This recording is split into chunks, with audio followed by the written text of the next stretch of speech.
Hello students, మనము intermediate first ఇయర్లో ఇప్పటివరకు బేసిక్స్ చూసాము. అకౌంట్స్ అంటే ఏంటి, అకౌంట్స్ ఆబ్జెక్టివ్స్ అంటే ఏంటి, దాని తర్వాత బుక్ కీపింగ్ ఏంటి, తర్వాత అకౌంట్స్ క్లాసిఫికేషన్ ఏంటి, అకౌంటింగ్ సైకిల్ అంటే ఏంటి, ఇలా ఇవన్నీ చూస్తూ వస్తున్నాము. అవన్నీ మీరు ఆల్రెడీ రివైజ్ చేశారని కూడా నేను అనుకుంటాను. ఈరోజు మనము గోల్డెన్ రూల్స్ ఆఫ్ అకౌంటింగ్ ఏంటో చూద్దాం.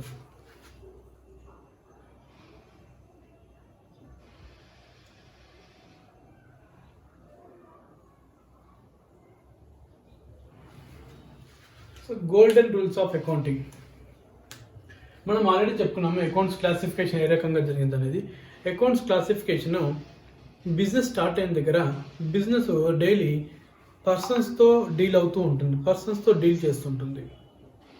కాబట్టి మనము పర్సనల్ అకౌంట్స్ అంటే వ్యక్తులతో డీల్ చేసే వాటిని ఒక కేటగిరీలో రాయాలి. మార్నింగ్ టు ఈవినింగ్ ఎక్స్పెండిచర్తో లాసెస్తో డీల్ చేస్తుంది, అలాగే రెవెన్యూతో ఇన్కమ్తో డీల్ చేస్తుంది. సో వీటన్నిటిని ఒక దగ్గర పెట్టండి, ఒక కేటగిరీ చేయండి. అలాగే బిజినెస్లోకి ఆస్తులు కొనుక్కుంటున్నాము, ప్రాపర్టీస్ అక్వైర్ చేస్తున్నాము, వాటన్నిటిని కూడా ఒక సపరేట్ కేటగిరీలో పెట్టండి అని చెప్పేసి 3 రకాల కేటగిరీలు చేసుకున్నాము. అయితే ఆ కేటగిరీలో మళ్ళీ పర్సనల్ అకౌంట్లో వచ్చేసేసరికి న్యాచురల్ పర్సనల్ అకౌంట్స్ అంటే మనము అవతల వ్యక్తులతో అంటే సేమ్ మనలాగే హ్యూమన్ బీయింగ్స్తో మాట్లాడుతున్నట్టయితే, హ్యూమన్ బీయింగ్స్తో ట్రాన్సాక్షన్స్ చేస్తున్నట్టయితే కనుక దాన్ని న్యాచురల్ పర్సనల్ అకౌంట్స్ అన్నాము. అలా కాకుండా బ్యాంకులతోనూ, కంపెనీలతోనూ, లేకపోతే ట్రస్ట్లతోనూ, పార్ట్నర్షిప్ ఫర్మ్లతోనూ మనం ట్రాన్సాక్షన్ చేస్తే ఆర్టిఫిషియల్ పర్సనల్ అకౌంట్ అనే కేటగిరీలోకి. ఆర్టిఫిషియల్ పర్సనల్ అకౌంట్ అంటే ఇక్కడ ఏమీ లేదండి. ఆ కంపెనీ కానీ బ్యాంక్ కానీ ఏదైతే ఉందో అవి ఎస్టాబ్లిష్ కావాలంటే దానికి ఒక చట్టం కింద ఎస్టాబ్లిష్ అవుతాయి.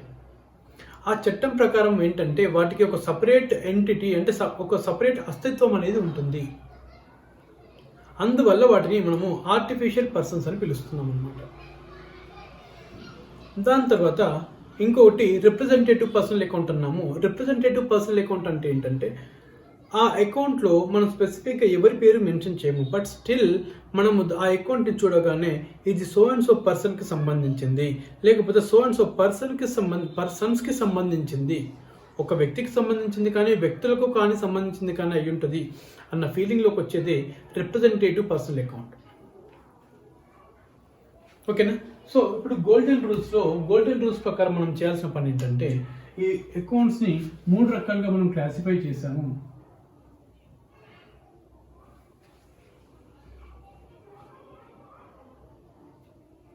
Personal accounts, real accounts,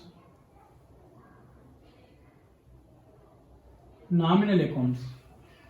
personal account, real account అంటే మన బిజినెస్ యొక్క రియల్ పొజిషన్ ఏంటో చెప్తుంది, ఆస్తులు, అదే మనము రియల్ అకౌంట్ అన్నాము. నామినల్ అకౌంట్ అంటే ఇన్కమ్స్, ఎక్స్పెండిచర్స్, ప్రాఫిట్ అనే ఫిగర్ వచ్చేంత వరకే మనం వాడతాము, దాని తర్వాత దాన్ని తీసేస్తామని చెప్పాము, అదే నామినల్ అకౌంట్ అనమాట. సో పర్సనల్ అకౌంట్లో డెబిట్ వచ్చేసి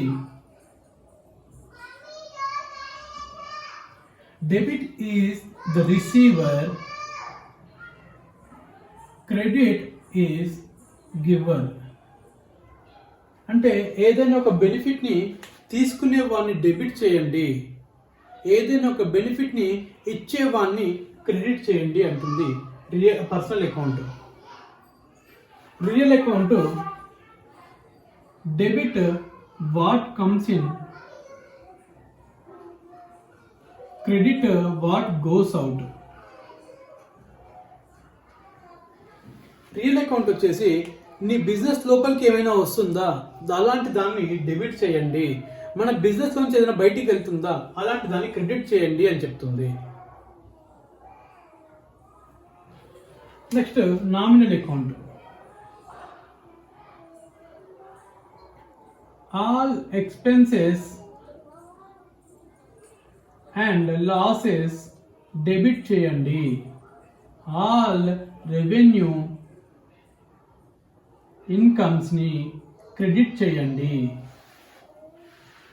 అని నామినల్ అకౌంట్ చెప్తుంది. ఓకేనా? అదే సార్ డెబిట్ క్రెడిట్ ఏంటి అని అడుగుతున్నారా? డెబిట్ క్రెడిట్ అంటే ఏం లేదండి, మనం double entry book keeping system follow అవుతున్నాము. దాంట్లో మనం డ్యూయల్ ఆస్పెక్ట్ అనేది కూడా ఫాలో అవుతున్నాము. అంటే ఏదైనా ఒక ట్రాన్సాక్షన్ ఎకనామిక్ యాక్టివిటీ జరిగినప్పుడు దాంట్లో ట్రాన్సాక్షన్ కింద చూస్తే ఆ ట్రాన్సాక్షన్స్ ఏదైతే ఉందో ఆ ట్రాన్సాక్షన్స్లో మనం 2 ఫోల్డ్స్ చూస్తాము.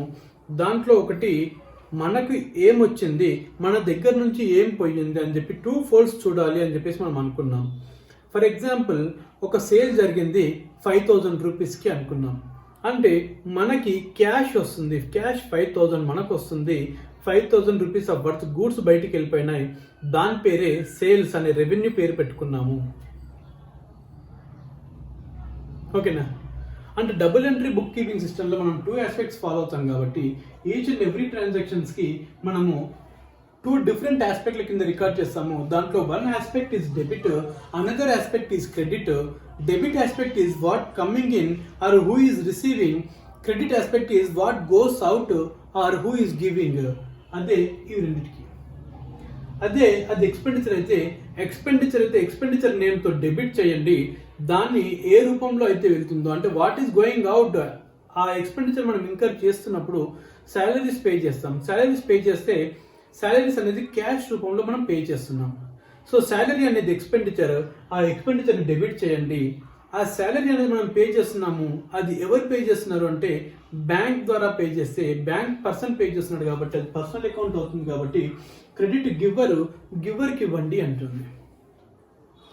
ఆ రకంగా మనం దీన్ని మళ్ళీ ఎగ్జాంపుల్తో మనం చెప్పుకుందాం. ఒక్కసారి మీరు ఇది రాసి పెట్టుకోండి.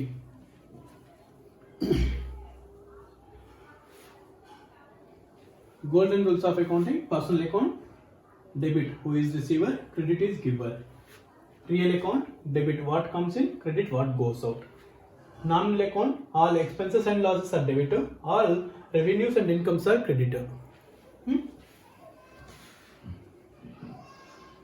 ఇప్పుడు మనం ఎగ్జాంపుల్స్ చూద్దాము. ఎగ్జాంపుల్స్ని ఇలా సాల్వ్ చేసుకునేటప్పుడు మీరు క్లియర్గా మొత్తం డీటెయిల్డ్గా ఎనలైజ్ చేస్తూ సాల్వ్ చేయాలండి. మీరు సింపుల్గా మాకు క్లారిటీ వచ్చేసింది మేము ఏదో చేసేస్తున్నాం అన్నట్టుగా చేయొద్దు.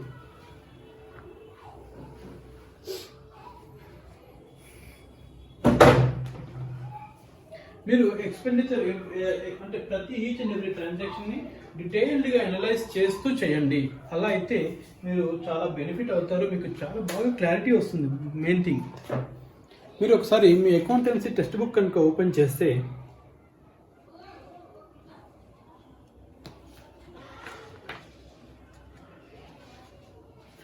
పేజ్ నెంబర్ 32 అండి.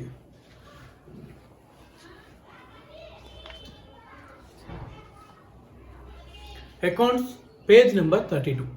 ఓకేనా? దాంట్లో కొన్ని ట్రాన్సాక్షన్స్ ఉన్నాయి. ఆ ట్రాన్సాక్షన్స్ అన్నిటిని మనము ఐడెంటిఫై చేసి డీటెయిల్డ్గా అనలైజ్ చేసి రికార్డ్ చేస్తే మనకి క్లారిటీ వస్తుంది. నెక్స్ట్ ఫర్దర్గా వెళ్తున్నప్పుడు చాలా ఈజీగా ఉంటుంది. ఓకేనా? So first transaction is purchased goods for cash. మనం ఓకే 1 సెకండ్ అండి, మనం ఒక ఎగ్జాంపుల్ని డీల్ చేద్దాము. ఎగ్జాంపుల్ డీల్ చేసిన తర్వాత దానికి వెళ్దాం. మీరు ఒక బిజినెస్ పెట్టారని చెప్పేసి మనం మాట్లాడుకున్నాము. ఫస్ట్ ఎగ్జాంపుల్లో మీరు మీ ఫ్రెండ్ కలిసి బిజినెస్ పెట్టారు, దానికోసం అమౌంట్ తెచ్చారు అని చెప్పాము. సో బిజినెస్లోకి మీరు అమౌంట్ తెస్తున్నారు. అయితే మనం ఫాలో అవుతున్నది బిజినెస్ ఎంటిటీ కాన్సెప్ట్ అంటామండి. ఇక్కడ బిజినెస్ మనకు అకౌంట్స్లో కాన్సెప్ట్స్ అనేది ఉన్నాయి. అకౌంట్స్లో కాన్సెప్ట్స్ అంటే ఏంటంటే మనం ఎప్పుడైతే మనం అకౌంట్స్ రికార్డ్ చేస్తుంటామో ఆ అకౌంట్స్ రికార్డ్ చేసేప్పుడు కొన్ని అజంప్షన్స్తో మనం రికార్డ్ చేస్తాం. అంటే ఫలానా విషయం ఇలా జరుగుతుంది, అది అలాగుంటుంది అన్న ఉద్దేశంతో ఆ అజంప్షన్స్తో మనం చేస్తుంటాము. దాన్నే మనం కాన్సెప్ట్స్ అంటాం. ఆ కాన్సెప్ట్లో ఒకటే business entity concept or entity concept. అంటే ఏంటంటే తమ్ముడు పేకాట అని చెప్పి మీకు ఎగ్జాంపుల్ కూడా ఇచ్చి దాన్ని ఎక్స్ప్లెయిన్ చేశాను. ఒకవేళ మీరు అది చూడలేనట్లయితే మళ్ళీ చూడండి, కింద డిస్క్రిప్షన్లో కూడా ఉంటుంది. బిజినెస్ ఎంటిటీ కాన్సెప్ట్ ప్రకారం ఏంటంటే బిజినెస్ని ఓనర్ని సపరేట్గా చూస్తాము. అయితే ఇప్పుడు మీరు మీ ఫ్రెండ్ ఇద్దరు కలిసి ఒక 3 lakh రూపీస్ తీసుకొచ్చారు అని చెప్పాము. అయితే దాంట్లోంచి 2 lakhs ఏమో మీరు తీసుకొచ్చారు, ఇంకొక 1 lakh ఏమో బ్యాంక్ లోన్ తీసుకున్నారు అని చెప్పాము. ఓకేనా? సో ఇప్పుడు ఫస్ట్ మీరు క్యాపిటల్ తెచ్చారు. క్యాపిటల్ ఎంత తెచ్చారు? 3 lakhs తెచ్చారు. 3 lakhs లో దాంట్లో ఫస్ట్ 1 lakh వచ్చేసి, ఫస్ట్ 2 lakhs వచ్చేసి మీ క్యాపిటల్ కిందే వస్తుంది. అంటే లోన్ కాదు, అది మీ ఇంట్లో వాళ్ళు ఇచ్చింది.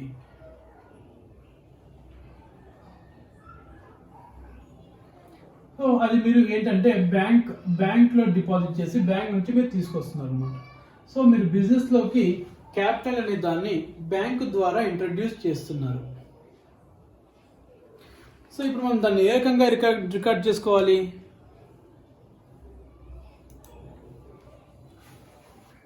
మనం దాన్ని ఏ రకంగా రికార్డ్ చేసుకోవాలంటే ఆ ట్రాన్సాక్షన్లో మీకున్న దాన్ని 2 parts కింద డివైడ్ చేయాలి. ఫస్ట్ థింగ్, క్యాపిటల్ మీరు మీ ఫ్రెండ్ తెస్తున్నారు, బట్ ఇప్పుడు మాత్రం మీరు తెస్తున్నారని అనుకుందాం. ఓకేనా? క్యాపిటల్ తెస్తున్నారు 2 lakhs రూపీస్, అది కూడా బ్యాంక్ ద్వారా, అంటే బ్యాంక్లో డిపాజిట్ చేసి బ్యాంక్ ద్వారా తీసుకొస్తున్నారు. ఇప్పుడు మీకు బిజినెస్ యాంగిల్లో మీరు ఒక అకౌంటెంట్లో ఆలోచిస్తే, మీరు బిజినెస్లోకి తెస్తున్న అమౌంట్ 2 lakhs, దాని పేరే క్యాపిటల్. మీరు బిజినెస్లోకి తెస్తున్న ఇన్వెస్ట్మెంట్ పేరే క్యాపిటల్, అది 2 lakhs వచ్చింది. అయితే ఆ 2 lakhs ఏ రూపంలో వచ్చింది అంటే బ్యాంక్ ద్వారా వచ్చింది. అయితే ఇక్కడ క్యాపిటల్ మనకు ఆల్రెడీ ఎంటిటీ కాన్సెప్ట్ అని చెప్పుకుంటున్నాము. ఎంటిటీ కాన్సెప్ట్ ప్రకారం ఏంటంటే ఓనరు ఇన్వెస్ట్మెంట్ ఏదైతే తీసుకొచ్చి బిజినెస్లో పెడుతున్నాడో దాన్ని క్యాపిటల్ అంటున్నాము. అది బిజినెస్కి ఓనర్ ఇస్తున్న అప్పు. ఆ అప్పుని ఏ రోజుకైనా సరే బిజినెస్ తిరిగి ఓనర్కి ఇచ్చేయాలి. ఆ అప్పు మాత్రమే కాదు, ఆ అప్పు మీద వచ్చే ప్రాఫిట్ని కూడా తిరిగి ఓనర్కే ఇవ్వాలి. అది మన కాన్సెప్ట్ అనమాట, బిజినెస్ ఎంటిటీ కాన్సెప్ట్. సో ఇది వచ్చేసి అప్పు, ఇదేమో బ్యాంక్. ఇప్పుడు మనము గోల్డెన్ రూల్స్లోకి వెళ్తే క్యాపిటల్ అనేది పర్సనల్ అకౌంట్ అండి. ఆ పర్సనల్ అకౌంట్లో కూడా రిప్రజెంటేటివ్ పర్సనల్ అకౌంట్. ఎందుకు రిప్రజెంటేటివ్ పర్సనల్ అకౌంట్ అంటే క్యాపిటల్ని చూడగానే మనకు గుర్తుకొచ్చేది ఓనరు, కాబట్టి capital represents owner. So representative personal account.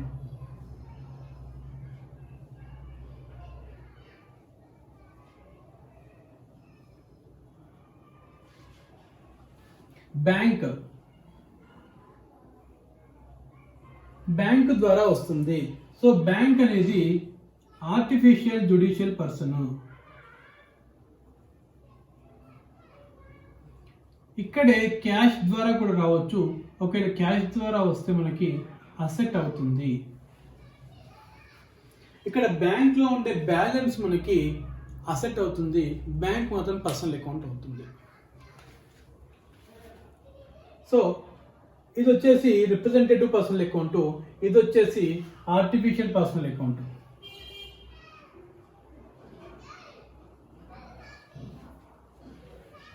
మనం క్యాపిటల్ని తీసుకుపోయి బ్యాంక్లో డిపాజిట్ చేస్తున్నాము. క్యాపిటల్ అనేది బిజినెస్లోకి వచ్చేస్తుంది. ఇప్పుడు ఆ రకంగా ఇంట్రొడ్యూస్ చేస్తున్నాం అనమాట. సో మనకేమొస్తుంది? ఇప్పుడు బ్యాంక్ బ్యాలెన్స్ వస్తుంది. అంటే బ్యాంక్ రిసీవ్ చేసుకుంటుంది కాబట్టి bank account debit, capital account. Bank is receiving the capital of rupees 2 lakh. So 2 lakh rupees bank మనకి ఇస్తుంది. క్యాపిటల్ అంటే ఓనర్ది. ఎవరిచ్చారు మనకి ఆ 2 lakhs అంటే క్యాపిటల్ మనకు ఓనర్ ఇచ్చాడు. ఓనర్ని మనం ఇక్కడ రాయాలి, కానీ ఇక్కడ ఓనర్ పేరు రాయకుండా మనం క్యాపిటల్ అకౌంట్ అని రాస్తున్నాము. ఎందుకు అంటే representative personal account. Being capital introduced into, ఇక్కడ కింద ఒక లైన్ రాస్తామండి. అంటే దీని నెరేషన్ అంటాము. ఈ నెరేషన్ యొక్క మీనింగ్ ఏంటంటే ఈ ఎంట్రీ ఎందుకోసం జరిగిందనే డీటెయిల్ ఇక్కడ రాస్తామన్నమాట. సో ఇక్కడ రాసేటప్పుడు మనం ముందుగా బీయింగ్ అనే వర్డ్ని వాడతాము. Being capital introduced into business.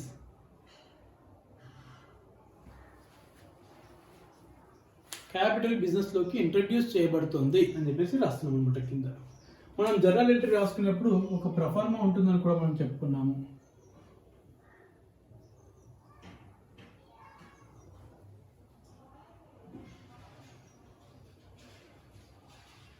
Date, particulars, LF number, ledger folio number, debit amount, credit amount. ఓకేనా?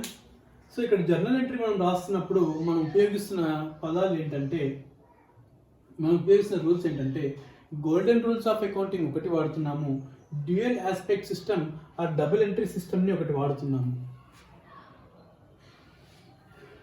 ఈ రోజుకి ఇది చాలండి, ఇంతే చాలు, ఇంతకు మించి ఏమొద్దు.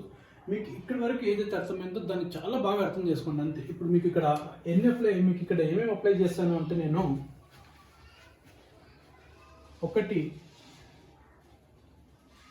Double entry book keeping system,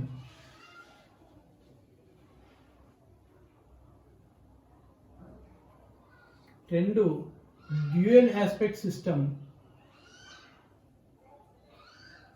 ఈ డ్యూయల్ ఆస్పెక్ట్ అనేది ఒక కాన్సెప్ట్ అండి. ఆ కాన్సెప్ట్ ప్రకారం మనకి ఏంటంటే, ఈ డబుల్ ఎంట్రీ సిస్టమ్ లాగా, అంటే డబుల్ ఎంట్రీ సిస్టంలో ఇది ఒక కాన్సెప్ట్. మనం ఏదైతే ఒక ట్రాన్సాక్షన్కి డెబిట్ క్రెడిట్ అని చూస్తున్నామో దానికి డబుల్ ఎంట్రీ ఆస్పెక్ట్ అంటే డబుల్ ఎఫెక్ట్ ఇవ్వండి అని చెప్తుంది. 3 బిజినెస్ ఎంటిటీ కాన్సెప్ట్ కూడా చూసాము.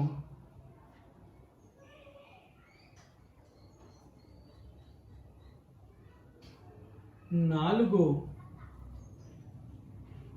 గోల్డెన్ రూల్స్ అప్లై చేశాము. 5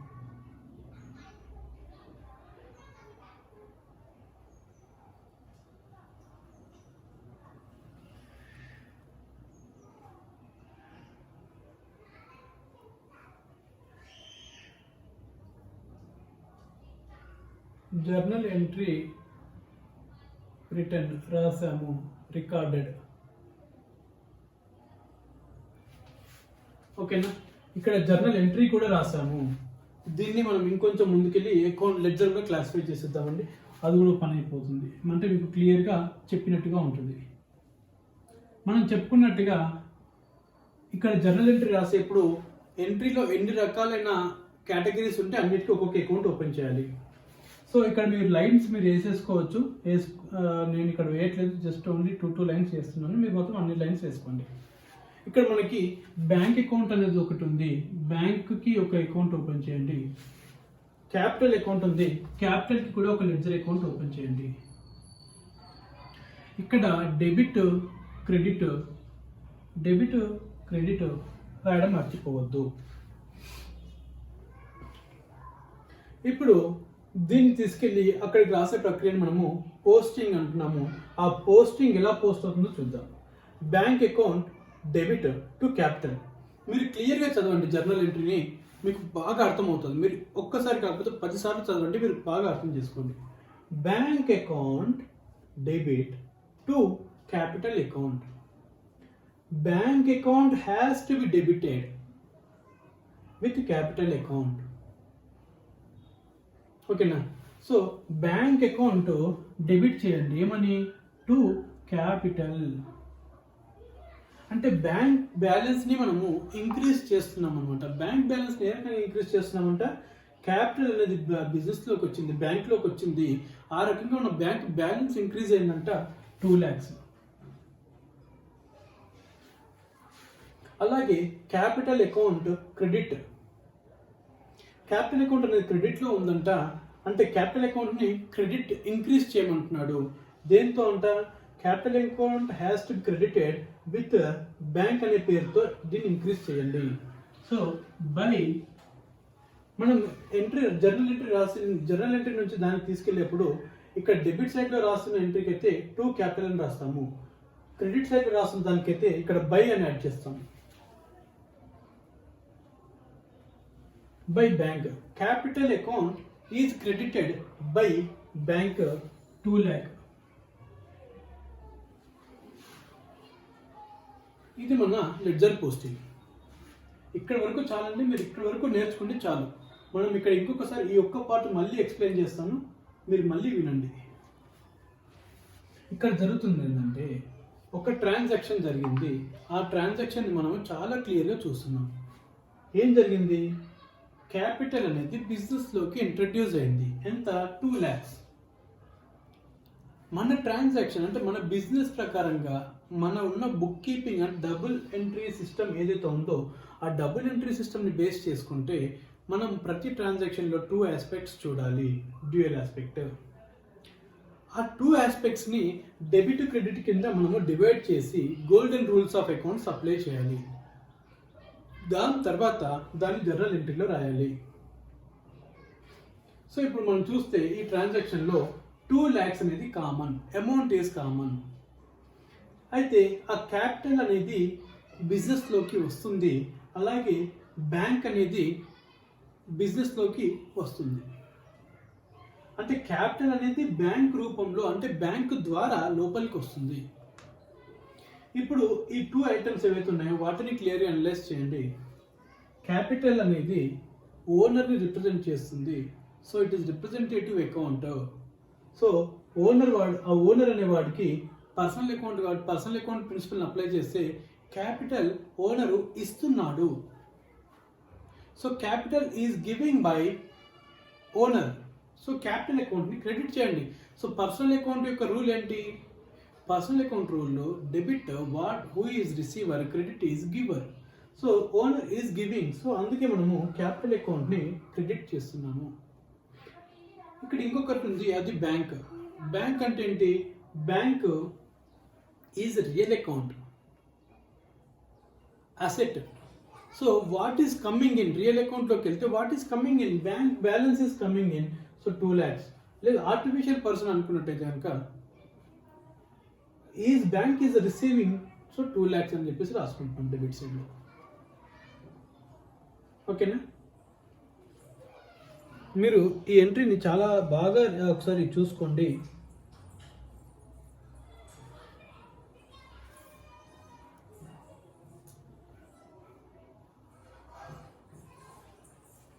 ఈ ఎంట్రీని మీరు చాలా బాగా అనలైజ్ చేయండి. ఇక్కడ మీరు చిన్నగా కన్ఫ్యూజ్ అయ్యే ఛాన్స్ మాత్రం ఉంటుంది. బ్యాంక్ బ్యాలెన్స్ అనేది ఏదైతే ఉందో అక్కడ క్యాష్ అంటే బ్యాంక్లో ఉన్నది క్యాషే, మన క్యాషే కాబట్టి అది అసెట్ అవుతుంది.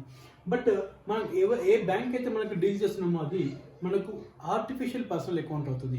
So artificial personal account receive చేసుకుంటున్న 2 lakhs కాబట్టి 2 lakhs అని వస్తున్నాం. ఓకే,